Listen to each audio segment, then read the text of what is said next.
কথায় বলে কারো সর্বনাশ তো কারো পৌষ মাস। দিল্লিতে অরবিন্দ কেজরিওয়ালের নেতৃত্বাধীন আম আদমি পার্টির শোচনীয় পরাজয় পশ্চিমবঙ্গের মানুষের কাছে পৌষ মাসের মতোই বার্তা বহন করে নিয়ে আসতে চলেছে।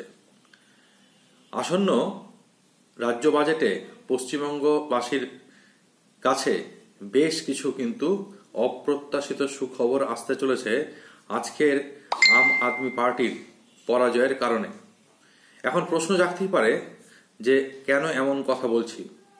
বলার কারণটা হলো এই যে দিল্লির আম আদমি পার্টির যে সরকারের পতন, যা কিনা পশ্চিমবঙ্গ সরকারের একটি বন্ধু সরকার, সেই সরকারের সাথে এ রাজ্যের অর্থাৎ মমতা বন্দ্যোপাধ্যায়ের সরকারের কিন্তু বেশ কিছু মিল রয়েছে। এই দুটি সরকারই বিভিন্ন ধরনের সামাজিক প্রকল্প এর সুযোগ মানুষকে পাইয়ে দিয়ে তাদের সমর্থন নিয়ে কিন্তু চলছিল, এবং এই আম আদমি পার্টির আজকের পরাজয়ের ফলে এটা বোঝা যাচ্ছে যে মানুষকে কিন্তু শুধুমাত্র আর বিভিন্ন সামাজিক প্রকল্পের সুযোগ পাইয়ে দেওয়ার মধ্যে দিয়েই ভোটকে কিনে নেওয়া যায় না। আর আজকের আম আদমি পার্টির যে পরাজয়, সেই পরাজয়ের সাথে সাথে এ রাজ্যের অর্থাৎ বঙ্গ বিজেপিরও কিন্তু যথেষ্ট আত্মবিশ্বাস বেড়ে যাবে, এবং আগামী দিনগুলোতে তাদের আরো চাপ বাড়তে থাকবে সরকারের উপর।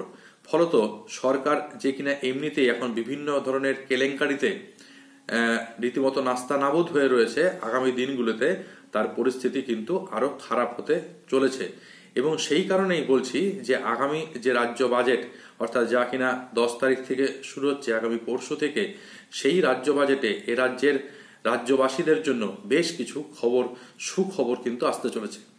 ইতিমধ্যেই রাজ্যের প্রধান বিরোধী নেতা বিজেপি নেতা শুভেন্দু অধিকারী তিনি ঘোষণা করে দিয়েছেন, একটি গোপন তথ্য কিন্তু তিনি প্রকাশ্যে এনেছেন, এবং সেটি হলো এই যে আগামী রাজ্য বাজেটে মমতা বন্দ্যোপাধ্যায় লক্ষ্মীর ভাণ্ডারের অর্থ সাহায্য যে বাড়াবেন, একথা তো মোটামুটি সবাই ইতিমধ্যে জেনে গেছেন, কারণ মাননীয় মুখ্যমন্ত্রীও এই ব্যাপারে কিন্তু সবুজ সংকেত কিছুদিন আগেই দিয়েছিলেন।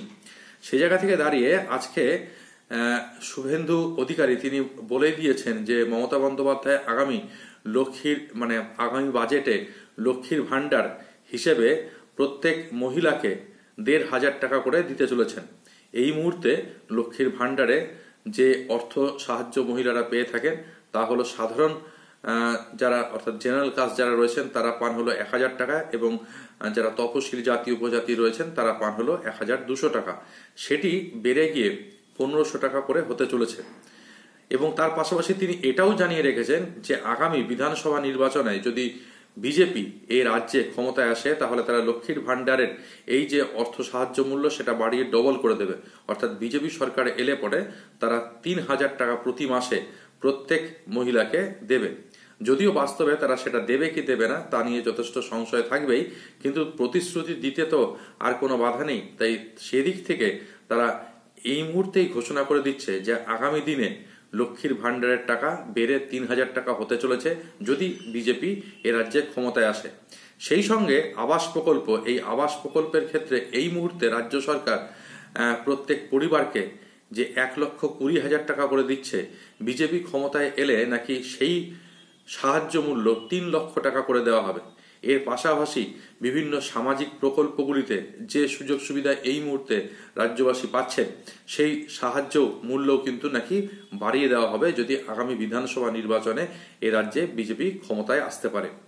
তো যাই হোক না কেন, পরিস্থিতি আগামী দিনে যাই হোক না কেন, এই মুহূর্তে রাজ্য সরকার কিন্তু যথেষ্ট চাপের মধ্যেই রয়েছেন, এবং এই চাপ কাটিয়ে ওঠার জন্য অবশ্যই রাজ্য সরকার বিভিন্ন জনমোহিনী প্রকল্প এবং যে প্রকল্পগুলি ইতিমধ্যে চালু রয়েছে সেই প্রকল্পগুলিতে যে অর্থ সাহায্যের পরিমাণ বাড়াবেন এ কথা একেবারে নিশ্চিত। এবং তার সাথে সাথে যারা রাজ্য সরকারি কর্মচারীরা রয়েছেন, যাদের ডিএর দাবি দীর্ঘদিন ধরে রাজ্য সরকার নাকচ করে চলেছেন, বিভিন্ন অজুহাতে তাকে দমিয়ে রাখার চেষ্টা করেছেন, সেই ডিএ যে এবার তারা দিতে বাধ্য হবেন সেটা বলাই বাহুল্য। এবং এই ডিএ বৃদ্ধির পরিমাণ 3 থেকে 4% এতদিন পর্যন্ত সবাই আশা বলছিল যে 3 থেকে 4% পর্যন্তই হয়তো ডিএর বৃদ্ধি হবে। এবার কিন্তু পরিস্থিতিটা মনে হয় একটু করে ঘুরতে শুরু করেছে, এবং যদি ডিএ বৃদ্ধির পরিমাণ 4%-এর বেশিও হয়ে যায় তাহলেও কিন্তু না অবাক হওয়াটাই স্বাভাবিক বলেই এই মুহূর্তে মনে হচ্ছে। তাই আমরা খুব আশা নিয়েই থাকতে পারি যে আগামী 12 তারিখ ডিএ এবং অন্যান্য যে প্রকল্পগুলি রয়েছে সেই প্রকল্পগুলিতে কিন্তু একটা দৃষ্টান্তমূলক বা একটা বড় ধরনের কিন্তু সুবিধা এ রাজ্যের রাজ্যবাসী পেতে চলেছে। অবশ্য কি হবে সেটা তো আগামী 12 তারিখই আমরা জানতে পারবো।